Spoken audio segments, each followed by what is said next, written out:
Nathan Christopher Charles Summers Dayspring Ascanison, also known as Cable. First appearance as a baby was in Uncanny X-Men number 201. First appearance as an adult and the Cable that we all know, New Mutants number 87 in, I believe, March of 1990. I believe you talked about him on previous episodes when we just randomly drifted to that conversation. So yeah, but I forget that the man had 5 names. That's why I had to choose it, because it's so fucking silly. Technically, he was just born Nathan Christopher Charles Summers, but he's also had the last names Dayspring and Ascanison as well. Jesus Christ. Anyway, hey guys, y'all know who it is, what's going on, what it's happening, where it's at, and why we're here today. How you doing?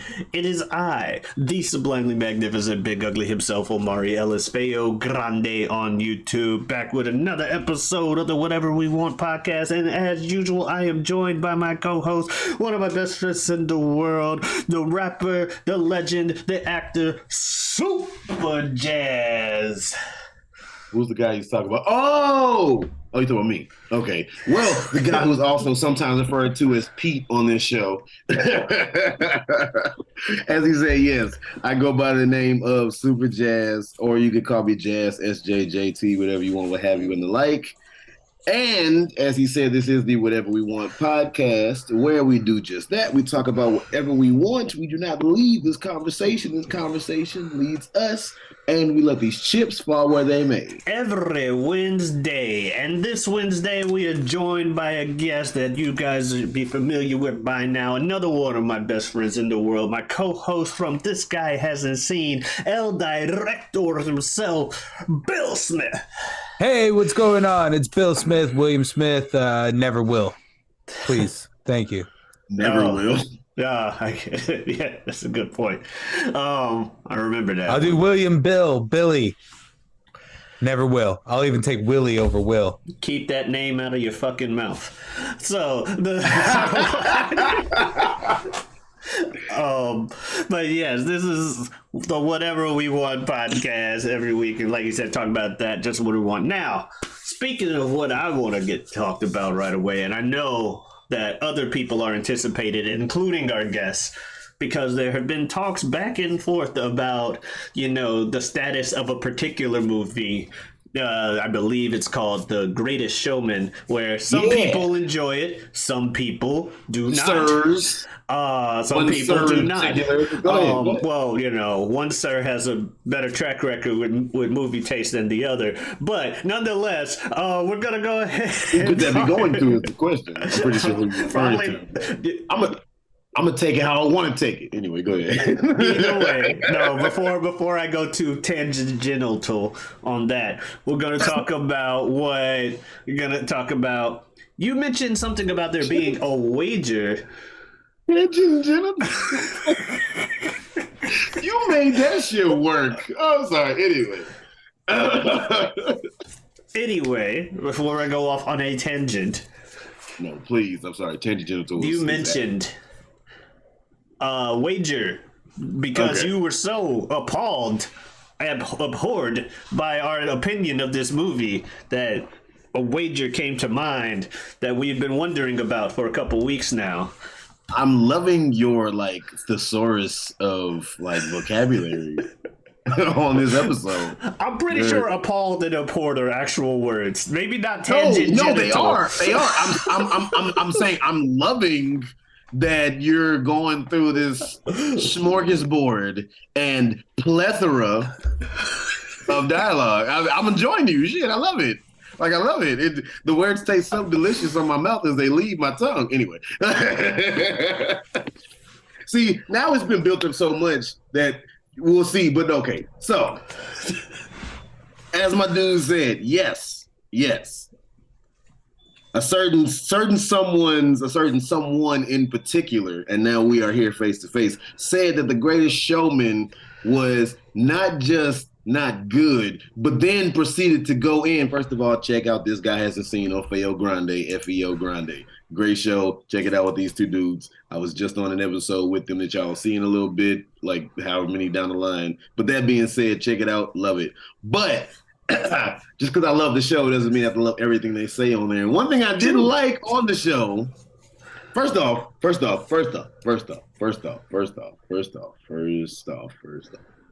I got to go back to the first time that you all allowed me to be on the platform, and I really enjoyed it when I did Wanted. And I didn't say anything the first time, but I thought about this too. And I was like, wait a minute. When we did Wanted, wasn't Bill talking about, Wanted is a good movie, but if you want to see it done better, you should watch Kingsman. And I'm like, wait a minute.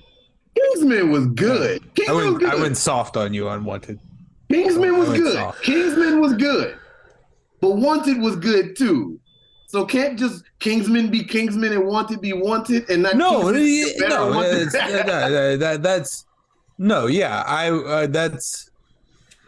they're separate movies and they can be judged separately. Both are good. One is just better. Yeah, I think a great way to sum it up. I think a great way to sum up Wanted would be like if you're someone who is discerning with your time and you're saying to yourself, should I watch Wanted? Should I not? I would say to you, have you seen Kingsman? I think that's a better 2 hours. Yeah, that's the phrasing. But you're okay. All right. Because I think, but again, I recognize that. First of all, I like both of those movies, but I recognize that objectively, in the consensus, people may like Kingsman over Wanted, and Wanted may be considered a guilty pleasure. I think that both of those movies are good in their own right, but whatever. Anyway, now back to this wager that I had, because somebody had to go ahead and say that The Greatest Showman is a big old pile of, expletive, apparently. So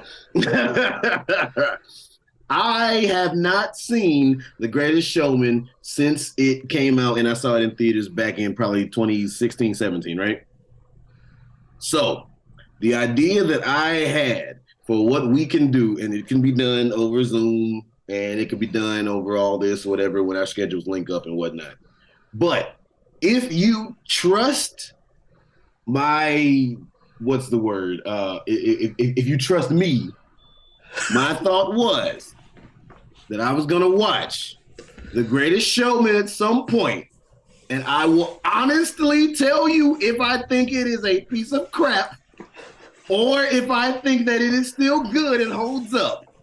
And if you trust me, the wager is next time, however far down the line we do This Guy Hasn't Seen, then that means that whoever loses, which means that if I think it's still good, I win. If I have to admit that it's terrible, I lose.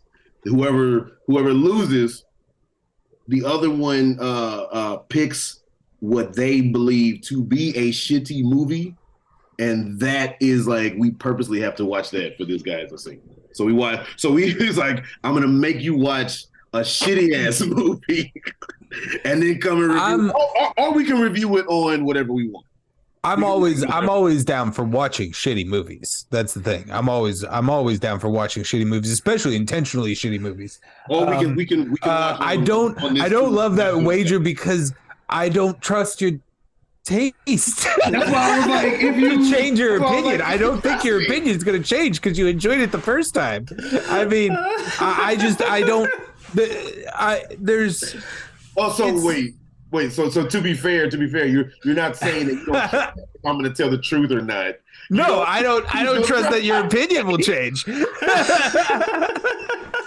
I mean, yeah. I don't know what's worse. I think. Yeah, I don't know. I don't know your movie taste too well. But what I've heard from inside sources is you tend to go against the popular, the public opinion on things sometimes, and like something that's widely regarded as the worst of some, you like the best, and those kind of things.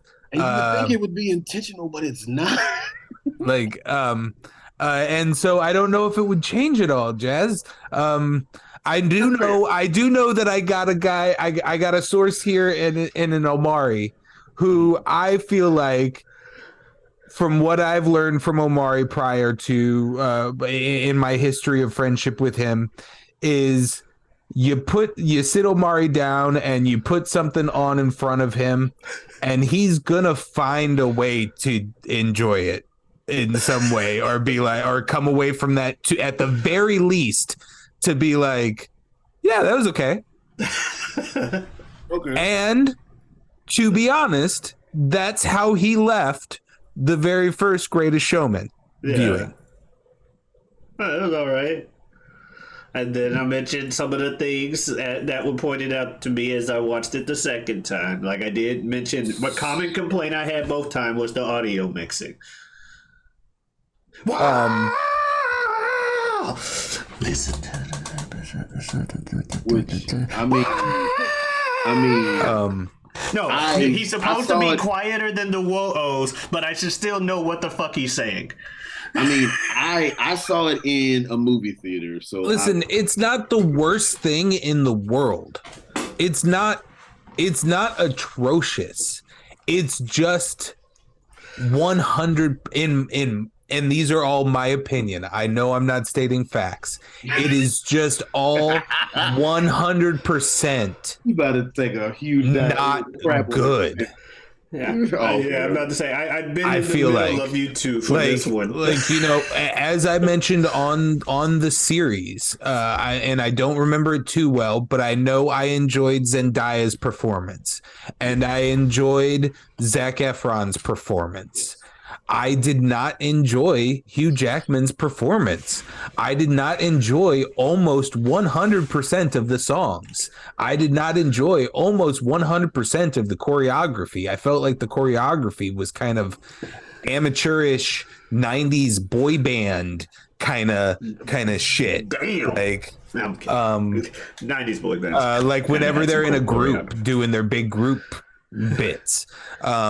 Not just professional boy band, amateur 90s boy band. Like, yeah, and I don't know. There was, I just and on top of all of it, how I expressed in the episode of just the nature of what all historical reports say is now that be an atrocious man. And elevating him to this kind of hero, where a lot of people are going to view this movie as biblical fact, and that's a funny phrase in itself. But no, that I give you the whole that you have to almost pretend that the movie is not about P.T. Barnum, but just some random guy. Right. There's just a fake character named P.T. Barnum. If you look at it, the real P.T. Barnum. The real P.T. Barnum was not a good human, and they make him out to be, you know, one of the best people that ever existed. He gave these people a place to call home. Right, and then they give somebody super lovable and likable as Hugh Jackman and say, come on, you can't be mad at Hugh Jackman. No, I give you that. But that's why I say, like, I've had conversations with people about the movie Gone with the Wind and if it's a good movie or not. But you have to grade Gone with the Wind on a curve, because at the end of the day, none of us should be arguing the merits of a movie where they're fighting for the South during the Confederacy. Like during the Civil War, they're fighting for the Confederacy. So nobody should be arguing if this movie is good or not. They wanted to keep slaves. Fuck this film. But if we try to look past that, because I mean, obviously, you like, yeah, fuck that movie. But if we try to look past that, we're Going with the Wind, then we can argue if it's good. So I give you that for what's the name? I mean, you can argue on the you can argue on the quality of a piece of art all day long, but you can also have a separate argument on should this piece of art been created in the first place and should it be promoted further, kind of thing. And it's not like we're watching a piece of art that was created in the Civil War from a family in the South. We're watching a film from the 50s or whenever it was, that that is absolutely glorifying. You know, in what turned out to be a very terrible uprising in the South of that Sons of the South and Daughters of the South movements that started throwing up all those fucking statues and, you know, all these things that we're kind of just now addressing. But yeah, anyway, like I feel like there's absolutely two separate conversations, and you can still have the conversation about and as I described to Omari on the show, it's like it's a scale for me of like, first separated into two quadrants of like good film, bad film. Mm-hmm. And there's like good film that I can recognize as a very good quality film, and I also enjoyed watching it. Then there's good film that I can recognize as a very good quality film, but I absolutely did not enjoy watching it, and it's not my cup of tea. That's fair. Okay. There is a bad film that I can recognize is a terrible film, but I also enjoy watching it. So it's in that bad good category. And then there's bad, where it's bad and I don't enjoy watching it. And weirdly, if you're going to give movies a grade, the movies that get a 59 to a 40%, you know, your standard F rating, but right there at the top, right before they get a D and pass, those are the ones that live in the bad category for me, because they're usually I see things that I recognize as making a bad movie, but then it's not bad enough to where it's enjoyable to watch because it's bad. Yeah. Where you have like down there in like if it's got like a 10% rating or something like that kind of thing. So those just kind of middle, though, I feel like that's where this lives for me. It's like a D minus F. It's not terrible, and it's not even enjoyable to watch because it's not bad enough. Lies. Like for me, like when I mentioned, like Bill mentioned, I like to find enjoyment in what I watch. Generally, I try to look for the optimistic stuff. So usually something like sound design does not get noticed by me. Someone's got to point it out to me later, as I'm sure people will point out to me like, yeah, you don't know sound design. Have you heard the Darth Vader effect on all your podcasts? I'm trying to fix that, okay? Ever so shortly. However, at the end of the day, if a movie or something does point out where, okay, now I'm noticing the smaller details, that's when it's more alarming to me, because I'm like, damn, I noticed that? That's not good. Like, if it's noticing enough for it to be distracting for me. Because I do feel like I'm a middle ground when it comes to, on this topics, especially on Greatest Showman, I'm more of a middle ground. You know, virtuoso shit is pretty much the opinions I've got here. I'm like in the middle, where I could kind of see the argument maybe for it being an enjoyable film. Because like I said, on This Guy Hasn't Seen, and to you, I have a friend whose mom enjoys the hell out of it. Then again, as you guys both mentioned, Hugh Jackman's in it, so he could have probably went up there and read the phone book, and she'd say that's one of the greatest movies ever. My friend and I, when I first saw it, he didn't like it. Like, I found some stuff to enjoy. Choreography, for the most part, I still like the bartender scene. I like the choreography in The Other Side, which is the only reason I had liked that song initially. Rewatching it, I was like, wait, well, how did this song go again? I remember they had the thing with the bartender. Greatest Showman is the hill that you're dying on, but you declared The Departed overrated. You're an actor and you declared And you See, declared that's what I was you gonna declared say the earlier. performances of Leonardo DiCaprio and Jack Nicholson, and I'll even go Matt Damon Don't and forget Mark Matt Wahlberg Damon. and Alec Don't Matt Baldwin Damon. and Martin Sheen.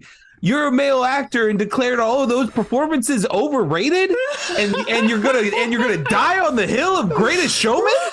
Whoa. Yes. Just I like, didn't bring just it up like, on purpose, but you just did. like what you I'm said, happy. when you said that people can do good performances, and it doesn't necessarily mean it's a good performance in the overall scope. No, they were acting their asses off. They were acting their asses off. I mean, come on. Matt Damon did good. Jack Nicholson, is. Matt Damon is the worst actor in that film, and he still puts in a very good performance. I agree. Yes, he was amazing.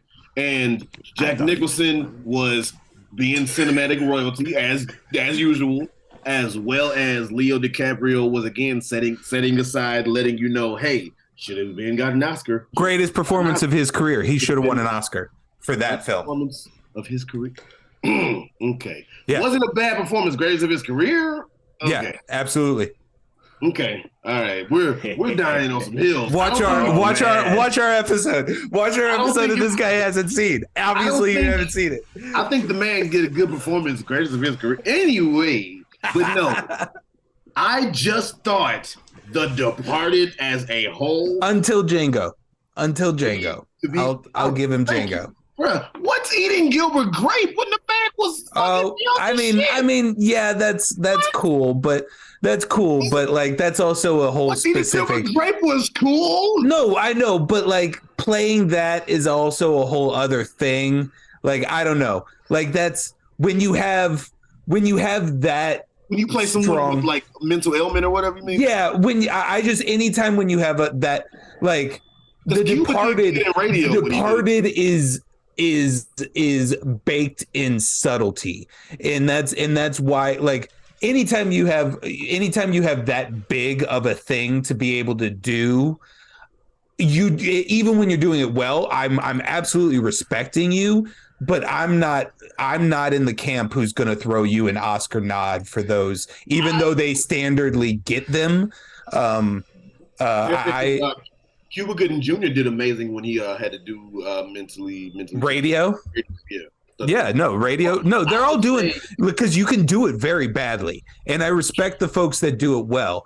But I'm do it to the point where it becomes like caricature, where it becomes insulting. Right, yeah. But 9 times out of 10, if I'm talking about somebody's my favorite performance, the best performance in my opinion out of somebody's catalog, it's probably going to be something that is filled with deep subtleties and things like that. And I'll give you that. And I feel like even though Django has bigness in it, it's just so powerful that it's hard to not recognize that one. But again, it's almost like, again, we were talking about in our show that we just recorded that would come out later. It's like comparing a film from the 60s to a film to today. It's hard to compare a quiet, nuanced, subtle performance to a big, broad villain role. They both impact in different ways. I would argue, because I see what you're saying. I would argue that when it comes down to certain stuff like what DiCaprio did in Gilbert Grape or what Cuba did in Radio, that especially when it's rooted in something that is real, like having a, being mentally challenged and stuff, that what makes those performances good is, like you said, because they can be done so bad. So there is the subtlety in that bigness that makes it real, because so many people are like, well, clearly if you have a mental problem, you do this, and it's like, no, that's what makes it. But no, going back to The Departed, man. And also we kind of know now that there are a ton of very capable, very talented Down syndrome actors. Peanut Butter Falcon with that are very capable of acting in its truest form. So yeah, we're kind of in an age where where that kind of performance isn't even really occurring anymore. It doesn't seem I like the name of the other star in Peanut Butter Falcon, but Dakota Johnson, Shia LaBeouf in Peanut Butter Falcon. If you want to see a feel good film, and the guy in that does have yeah. But Peanut Butter a Falcon? movie. It's great. Peanut Butter Falcon. Yeah, that was a pretty. That was getting a lot of critical buzz. It's a good movie. Maybe like the name of the 4 movie. years ago. The name of the movie. Peanut Butter Okay. Falcon. That's It what was I the thought same at year first. as the other Shia LaBeouf movie that I saw that was actually very good. That was semi-autobiographical. He played like a dad or some shit. Yeah, he played his dad. I didn't see it. And then the main character was an actor in a Even Stevens like show. I know what you're talking about. Yeah, it was actually a very good movie. The Departed performances are not bad, acting wise, performance wise. Come on, but I thought that the movie in and of itself was just okay. That happened. That's cool. And for this movie to be considered one of the greatest movies of the 2000s and to be considered stand the test of time of being one of the greatest cinematic like films to ever exist. And I'm just like, okay.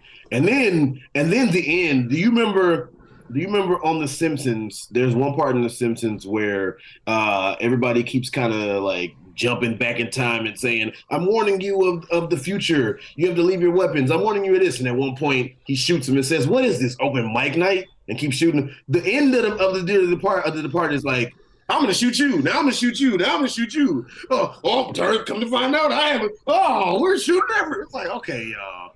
It's like, I see what you tried to do, but come on. And also, this is gonna sound like I'm really shitting on the movie, and I guess maybe I am without it. This is gonna sound like I'm shitting on it, but we already had Reservoir Dogs. We don't need to be like Reservoir Dogs again. Like, you know what I'm saying? Like, okay, there are better. The performances were great, but it's like there are better. There's a Mole Among Us movies than that. Jazz. When did you watch The Departed? Are you trying to see if I watched it like as an adult or within the last few years? Have you seen it relatively recently? I mean, it's been probably within the last 4 to 5 years. Okay, I'll give you that for relatively recently. Main reason I ask is because in around 2007, 2008, which is around when this thing came out to begin with, right? Mm-hmm. Yeah, you guys would know better than me. It was definitely in the 2000s. Is around that time I saw the movie The Godfather. Okay. I found, which is also seen as a, not even memeing, it is seen as a classic. Haven't seen it, but yeah. I hated it. I thought it was boring as shit. Only reason I had recommended it for this guy hasn't seen is because it was somehow a classic movie that Bill hadn't seen. And I was like, well, if I got it, I go deep into the explanation of that. Check out This Guy Hasn't Seen for that episode. Yeah, deep catalog. But just the general thing that is a pattern that has been mentioned. If you guys hadn't picked up on this show, these two watch more movies than I do. And have a more of a critic's eye when they see these things. And so generally, some of the movies that I have suggested on there have not been the best and not that well received. And not that Bill like a shat on me about it. But at the end of the day, it's one of those things where I forget exactly what point I was trying to make with what would me recommend. Oh, I recommend it because I'm like, okay, this is a classic, so being a film buff, I know I'm going to recommend The Godfather because I know that should be seen and well received because it is a classic, critic-friendly movie. Rewatching it, I actually enjoyed The Godfather more than I did back then because I can agree with you, probably if I would have watched The Departed back then, I would have found it more boring than I did this time. However, having watched it within the year 2022 or 2022, the year that we're in. Right, it's not 200 years from present day.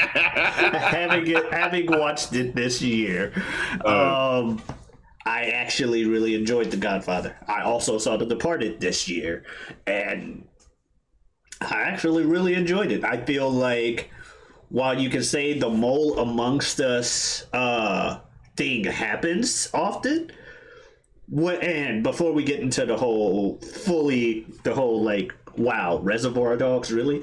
But Reservoir Dogs, at least there was some kind of secrecy of who is this mole. And it's one of the things I mentioned on our episode here. No, they tell, because that's what I was kind of expecting with this movie, because I knew the general principle of it. But no, they tell you right off the bat. They do. Here's who the moles are. And I actually respect it for that decision, because that does make it different from your other types of films, because now you're trying to see who's going to tip who off first, how they're going to play around each other, all the times that they come close. Reservoir to Dogs is a another. completely different thing from The Departed.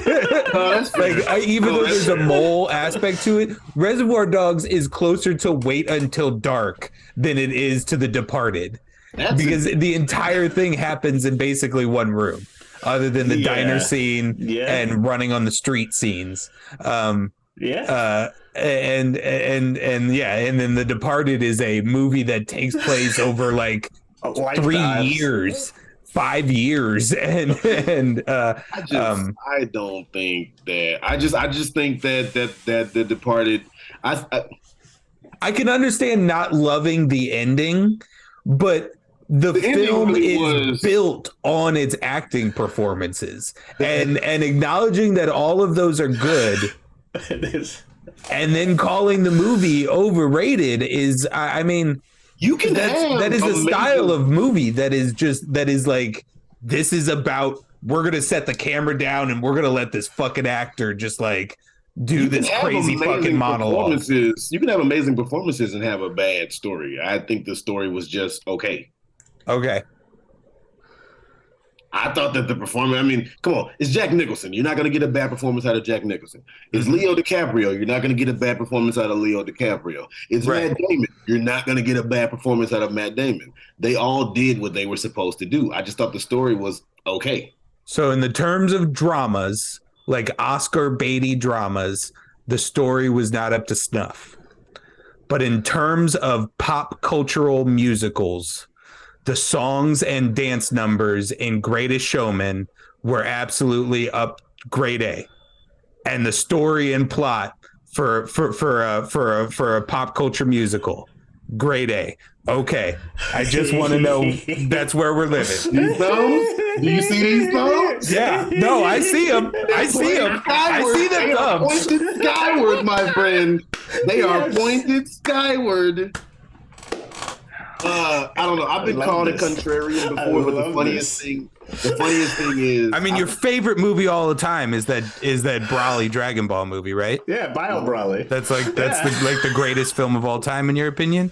No, the funniest thing is what is actually my favorite movie of all time would make me get drugged even more in this conversation. My favorite movie of all is The First Saw. Is my favorite movie of all time, and it's like, are you serious? Which I get all the time. Okay. No, that's a good movie. I thought you knew that. I thought you knew that. That's a good movie.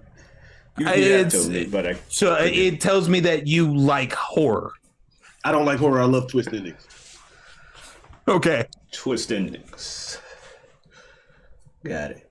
I like thrillers. I like twist endings, and I know Saw is horror, but I think it's a little bit more thriller too. Yeah, definitely the first one. Yeah. Okay, I love the first Halloween, like the very first Halloween, but I'm not a big horror guy because I think it's more thriller aspect type shit. My favorite movie of all time is Eternal Sunshine of the Spotless Mind. Great movie. I haven't seen it in so long that I forgot. Which tells you that I like to pretend that I'm artsy fartsy. Pretty much. That's what it tells you about my personality. Omari, what's your favorite movie of all time? Oh man, why do you put me in these corners? Because we just declared ours. I know. But you guys both also know me and how hard the time I have picking favorites. So, do you not have one? So hard to choose. No, so I've always tried to split them into categories because it's so hard for me to choose. Like my favorite comedy, mainly because it's part of a huge inspiration to how I ended up being the way I am. The Mask, Jim Carrey. That's a classic for me. That's I classic. Don't care who it's great. says anything. So The Mask is always up there. Aladdin's another one. If we're talking serious films, like actual just films, your favorite movie. It doesn't have to be serious. No, yeah. It's just gun to Jazz's head. Gun to I'm dead. You said it like, don't kill me. He's so hard to make decisions. Gun to Jazz's head. Declare your favorite movie now. 10, 9, 8, 7, 6, 5, 4. One of your best friends is gonna die. Really good. He's like, well, I still got the older brother. The fuck? Look, shit. See, I really do like, after seeing it recently, the times I do like The Departed. I kind of want to see it again.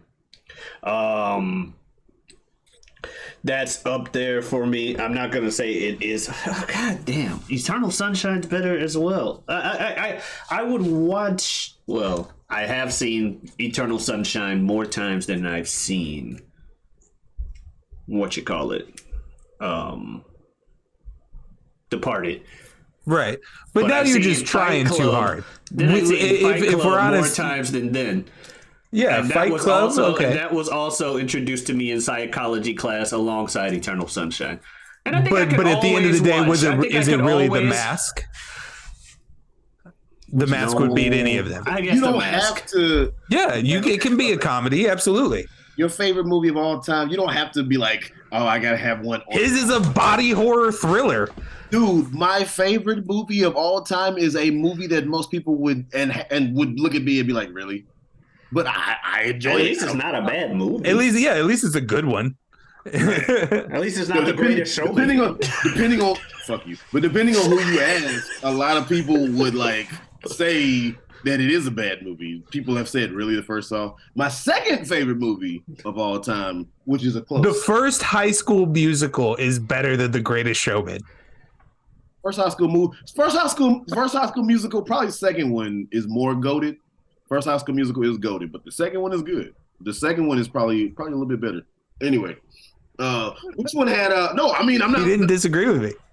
No, I don't know. I'm saying they might be on par. They might be on par. He didn't disagree. In fact, he called them goated. Goated. Which is the one that had bad on it. He like danced through the golf course and shit. No. Golf course doesn't sound familiar for the first one. I've only seen the. Quote. I think I've seen the second one, maybe. Which one is that? But I've seen the first one a couple of times at least. And a golf scene doesn't sound familiar. Which is like the one where he's saying stick to the status quo? Is that in the first? That's in the first one. That sounds like first one. I'll keep your head in the game. I feel like there's a locker room number between him and the team, and then there's an also on the court practice number where they have a big song. So the first one might be more goated than the second. Anyway, all right. Anyway. Stay tuned for another episode of This Guy Hasn't Seen. My second favorite movie of all time, which is a close second, is the very first Lion King, the animated, the first one. I love that. That's my second favorite. More people would probably be like, "Well, that's a better pick," but I don't give a fuck. The first song. Oh, it's a better pick than the live action one. I will die on this hill. The live action Lion King is not as bad as everybody says, and the only reason that more people said that it was as bad as they say it is because people started to talk about it before people saw it. Like people had this air of the animals don't show expression and the animals move funny and this and that before people saw it, so they had this notion that it was going to be shitty before they watched it. If more people had watched it before looking at reviews, I don't think people would have said it's as bad as it is. They had this idea that it was supposed to be shittier than what they saw. I still haven't seen it. So. Well, I know an individual who likes the original Lion King so much that she literally She literally burned her DVD from rewatching it too much. I didn't know that was possible, but I've seen the DVD with the hole in it because there's lasers that read the discs. Damn. So I see, like they've had it on so many That times. shit was spun thousands of times. And I cannot count the number of times on both hands. And then I would need more hands that I've just gone over to this individual's place and Lion King would be on some different DVD. So obsessed with Lion King, and like everybody like has a rotation of shirts they wear when they wear t-shirts going out. I know how this Lion King Broadway is like the one I almost always see her with, as well as something with like dragons or something like that. I know Omari's is Aladdin. Jazz, what is your favorite of the Disney clamshell box VHS movies? Oh, the classics. Oh, Lion King. You gotta be. It is Lion King. Okay, That's my second favorite movie of all time. Lion King's my second favorite Disney movie, but it was probably Aladdin for me growing up too. Mm-hmm. And then I really hit hard like pre-10 Aladdin, post like a couple of years after Aladdin came out, a Goofy movie came out, and then Goofy movie really hit hard for me in like my early teen year, or late tween year kind of thing, like 13. I couldn't tell you when Goofy movie came out, but I was really obsessed with a Goofy movie for a minute there. We're going to hold that thought on the Goofy movie because me and this guy has talked about a Goofy movie. I want to hear the story about Lion King, and then we're going to get on your ass about a Goofy movie. Bottom line is, she's more forgiving than most people who have seen that movie, and even she was like, yeah, I can see the source of a lot of complaints. She will say, kind of like you, that it's better than complete and utter trash. However, the original's still far. Right. Well, that's the best version of a critique that I've heard, is like, it's basically just, it's the first movie with like National Geographic footage instead of the only thing that made me mad instead of animation. The only thing that made me mad is my favorite Disney like song or whatever, out of like Disney animated movie, like Cartoon Renaissance, whatever, like song, right, is Be Prepared, and they didn't put Be Prepared in it. See, well, they usually cut like several, like the at best. Tell Edgio 4 is Saw. Come on, man, that voice is Saw. I mean, I saw Scar. See how much I love Saw? I can't even think about it right. He was Scar. That was Scar, and then you didn't have him sing Be Prepared. I don't think I've heard Senor Ejiofor sing anything. So right. But no. But yeah, getting rid of a song like that, one of the iconic songs, and then taking other stuff out of the thing. Like if your whole idea is we want to do this old movie, but do it with live action things because it's better graphics or some shit. Sure, whatever. But at least give us the same, like. They're trying to have a pseudo resurgence. Yeah, of the you're trying to cash in on people's nostalgia, and you take out the thing they're nostalgic for. That is dumb. But no, why don't you go ahead? We talked about it before. I don't think the Goofy movie is the best movie of all time. It doesn't have to be the best movie of all time. And so Jazz is mad at me. I said it was a good movie. It was all right. I enjoyed it. It was okay. I didn't have the same level of nostalgia attached to it because I didn't watch it nearly as much as the rest of you. That's the problem. Well, it doesn't. Yeah. It doesn't have the fantasy elements baked in that the other Disney movies have. So it's kind of got that given a whole different lean to it. So it's almost hard to compare it to the Aladdin's, Lion King's, Little Mermaids, Beauty and the Beast. Yeah, like it again. Enjoyable movie. But yeah, no. When the first time I saw it, the songs. The songs in particular, I felt like hit harder than any other Disney movie before it for me. Like I love Aladdin because I mean it's an icon. It's Robin Williams. Yeah. is the genie. It's incredible. But yeah, the for the majority of my life, it's still never confirmed. So there's still like a little twinge of me that's curious. But for a big portion of my life, I was convinced, like before the internet existed heavily, and I thought to Google a question and just get an answer. I was convinced that Prince had secretly made all of the music for Goofy Movie. And I wasn't a huge deep Prince fan, but I was a strong casual Prince fan even when I was younger, because my mother was a strong, like we maybe had 2 greatest hits CDs from his career. So the standards and stuff. But yeah, I was convinced that it was Prince and love it, and it's still hard for me to not even tear up at like 2 different moments in the film. That's what I just think. And again, I'm not going. We got time, shit. But but I just think that if you are of a certain age, millennial, Generation Y, generation, a Goofy movie, like you talk about movies that defined a generation. A Goofy movie is one of the movies that defined. Yeah, no, to be honest, like Omari, you're probably one of the first males in particular in our age bracket who I've ever seen be like, eh. And it's just like, you're even as bad as. You're entitled to your own opinion. You're entitled to your own opinion. Yeah, but it's just like there's nothing wrong with the movie. It's just I missed the point. Not that I missed the point. It's when I would have been its target demographic, I probably didn't see it as much. So it didn't have the same impact on me that it would the rest of the people in my age group. That said, still very enjoyable movie. Like, nothing wrong with it.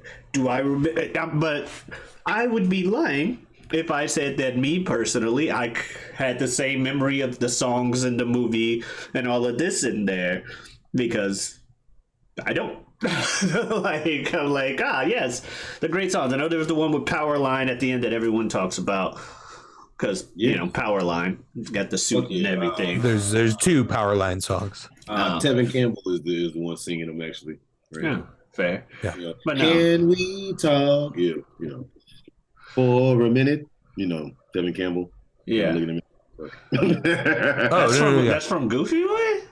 No, I'm saying that he's singing. That's the he person. is Powerline, is what Jazz is trying to say. Gotcha. I was like, I don't remember that song. I'm like, I thought that song was from something else. Stand Out. Yeah, Stand Out above the crowd. Yeah. But no, it's a great movie. Don't get me wrong. Right. What's like a movie cinematic hot take that y'all have where it's like, oh shit, he really said that? Oh man, really? It used to be I don't like The Godfather, but I don't have that anymore. Okay. Because I rewatched it. Okay. Oh, you said some already. I have. I will admit, this, what I'm about to say, is along the lines of what you said about The Godfather. I will admit this one is I saw this movie when I was like, admittedly, if I watched it now as a 31-year-old man, I admit it will change as opposed to seeing it as like a kind of young or mid-teen or whatever. But I remember watching Scarface years ago and being bored. But I admit that if I watched it now, I would probably very much enjoy myself. I never saw it. Yeah. I'm not a real gangster. The most recent hot take that I can remember, that I recall, is I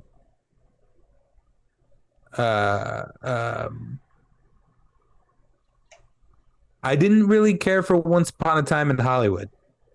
That's honestly, and a lot of folks consider that to be his best film to date.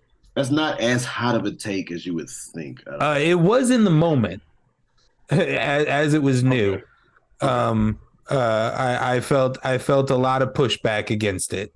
I know a lot of folks think it's his best work to date, and even himself he thinks that. I know a lot of people didn't like the whole quote unquote rewriting history in the end part.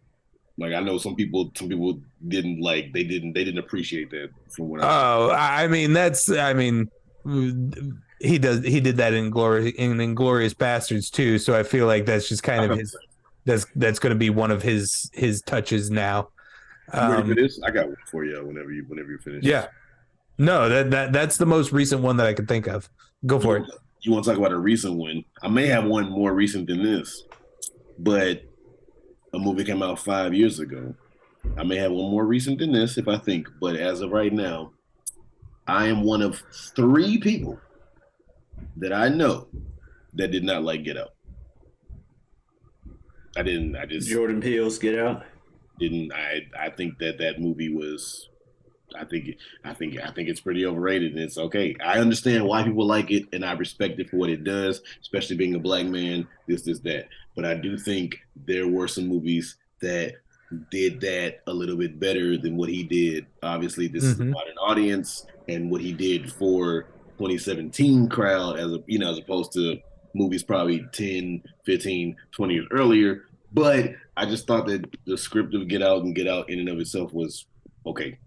Yeah, I am not someone who likes horror. I don't seek out horror. I don't watch a lot of horror. I only watch horror when it either A, breaks the genre mold to the point where the culture starts talking about it, like a Happy Death Day, where it's like, no, it's horror, but it's like, what if Groundhog Day was horror, kind of thing. And I was like, oh, cool, interesting. I'll check that out. Or if it's like getting critically acclaimed, like Saw, when Saw 1 first came out, or Get Out. Yeah. So being that said, I can recognize that it's really well acted, that it's shot really well. It's very there's a lot of moments that are very pretty. I mean, I forget what the movie refers to it, but the like Sunken Place. The sunken place, that's a really cool that was a really cool concept, but all in all, it wasn't, the movie's not for me. I actually enjoyed Nope more than Get Out. I think that Us is his best work, and I did enjoy Nope. I really liked Us. I liked Us better than Get Out. I've seen Nope. I mean, it's probably recency bias, but I've seen Nope and very much enjoyed Nope. Yeah. But no, that's definitely a hot take that I can give you because, man, I would want to talk about Nope more, but I may throw it at Omari. Nope. Yeah, fair. Yeah. What you got a hot take, B? Me? Again, my hottest take was that I didn't like The Godfather, but again, haven't seen it. Right. I don't think that opinion changed. I have not seen enough of the pillars of, cinema to be like, I have a hot take about this. I hate this movie. Ha ha. Fuck you, serious people that like movies. Yeah, I don't have that hot of a take on movies because I do, as Bill mentioned, try to find the enjoyable aspects of things. Like, we haven't really sat down and watched a movie where, at least for TG8, for this guy isn't saying, we haven't watched a movie yet where I just came into it like, why?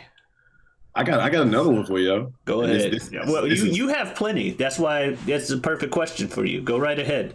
Fuck you. That is true. You would think, see, I've been called a contrarian, but a lot of times I have opinions on things that go against the grain before I realize that was the grain to go against. So it's like, I had this opinion and then I found out, oh shit, nobody else agrees. Like, I don't do it on purpose. Anyway, I think The Heat with Sandra Bullock and Melissa McCarthy, where it's like a buddy cop movie, is one of the best comedies to come out within the last 10 years, 5 to 10 years. Period. Stand hands down. The Heat? Most people don't even know what the fuck I'm talking about. Yeah, I saw that, and I would have called it forgettable. I could see people saying it's forgettable, but I do think that it is underratedly hilarious. And I also question if it's even 10 years old, or I would think it might even be older. Well, that's why I think it came out in 2013. That's why I said like 5 to 10 years. Yeah, you nailed it. 2013. Okay. I think it's one of the best comedies to come out. Like, I'm not gonna say it's on like the short like top 5 list. Yeah, I don't even know. I don't even know if it would be top 3 Melissa McCarthy's. I don't think Melissa McCarthy. I think Melissa McCarthy is good enough for what she does most of the time. I saw a decent performance. I saw a good performance of hers recently. In Bridesmaids. You want a hot take? Didn't Yes. like that movie. Didn't like it. Did not like. I think I don't. Okay. I've seen better Rose Byrne. I seen better Rose Byrne than Peter Rabbit. I seen better Rose Byrne than Neighbors. Rose burned. Yeah.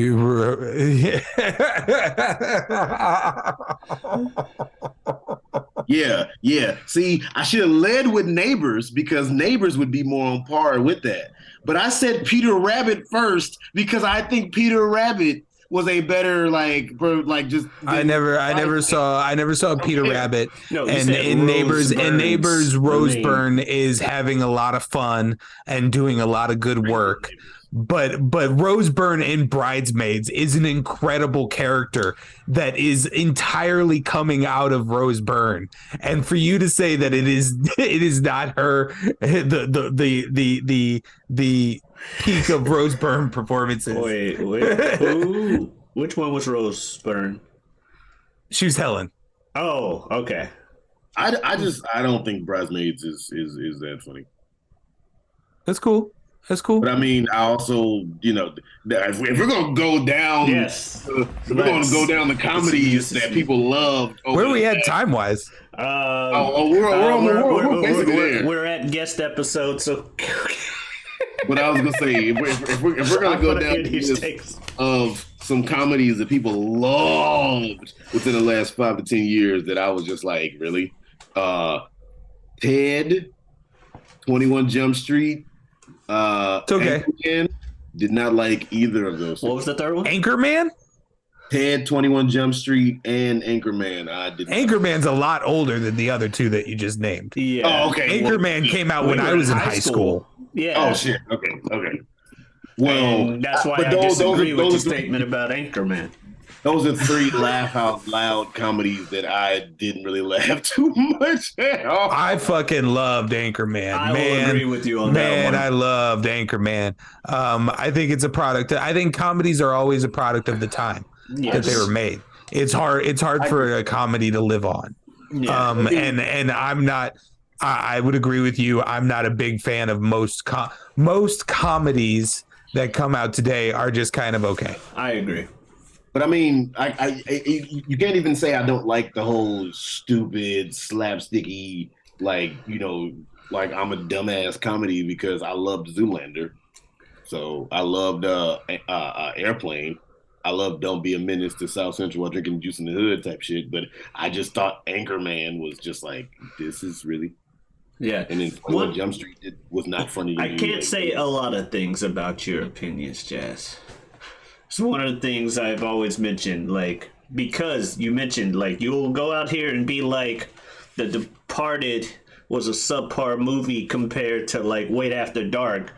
But then you'll turn around and be like, here's an actual good movie that everybody likes that you also like.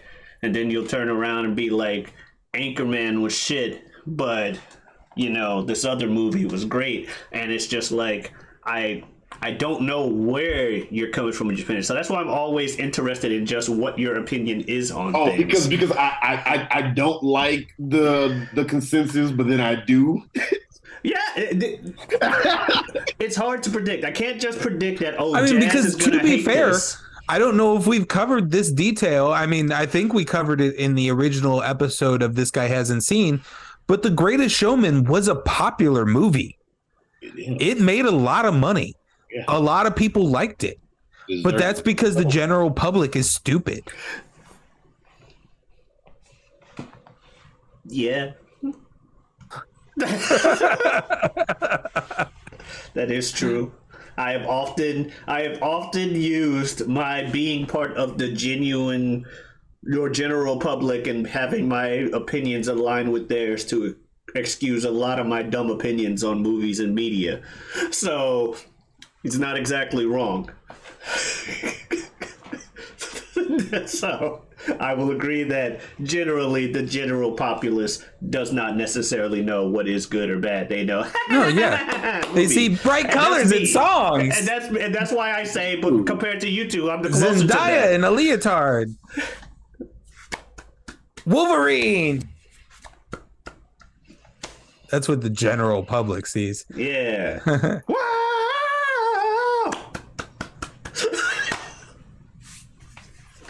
It's the greatest show. Oh man! All right, y'all are funny.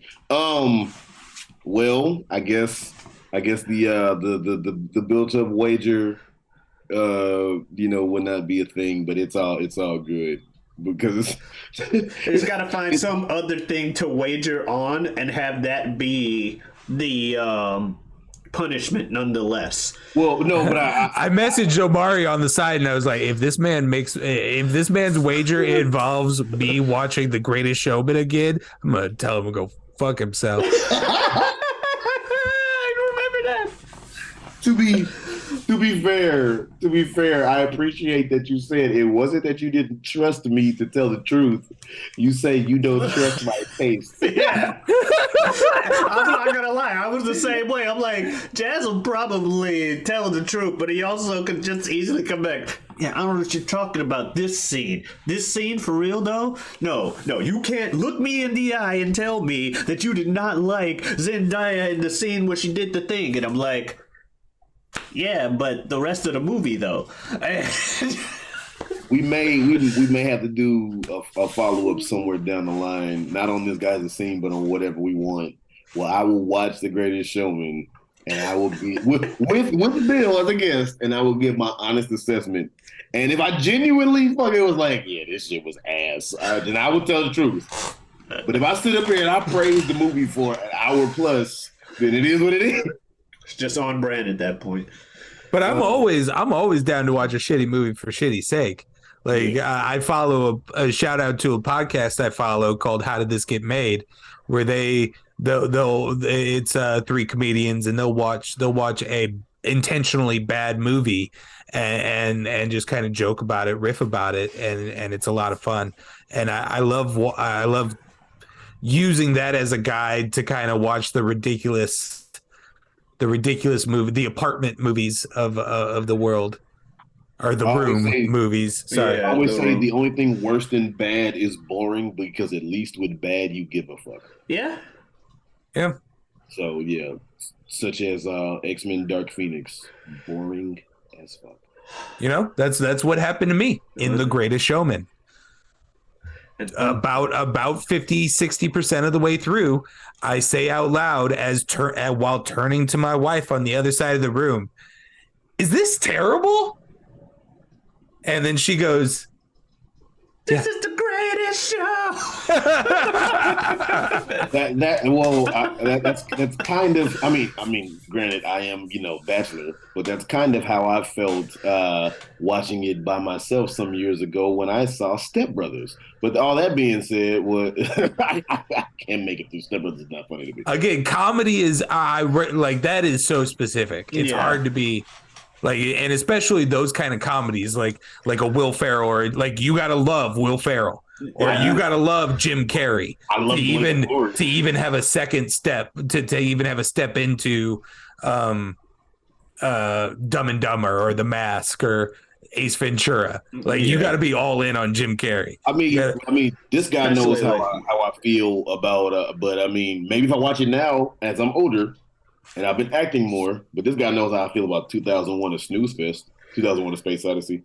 God, that movie bored the crizzap out of me.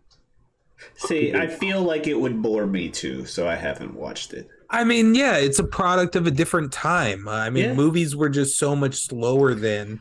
And then on top of that, so like movies at its baseline are slower. So then when you have the movies where the director wants to intentionally make a slow tension, drama filled, quiet, not cut the camera a whole lot movie, it's gonna feel even farther down. I could see. I mean, yeah, the things to marvel at 2001: A Space Odyssey at are just all of the things that he's doing first Yeah. and doing so early in cinema. You almost have to watch it respecting the craft of filmmaking and not so much like Enjoy the movie itself. yeah, your 2 hours that you're about ready to spend watching something. Yeah, and I think that's why I don't have enough hot takes when it comes to cinema, is a lot of the things that I don't think I'm going to be interested in, I just don't watch. Unless put in a situation where I'm watching them. So while I could share your hot take opinion on 2001, while I could sit here and tell you I don't like Casablanca or Gone with the Wind or something of a similar thing, I haven't seen them. So, because I was like, I don't think I'm going to like this. Why am I bothering watching? And that's just how I've generally been. Now, I've been proven wrong with a lot of those things in the recent year.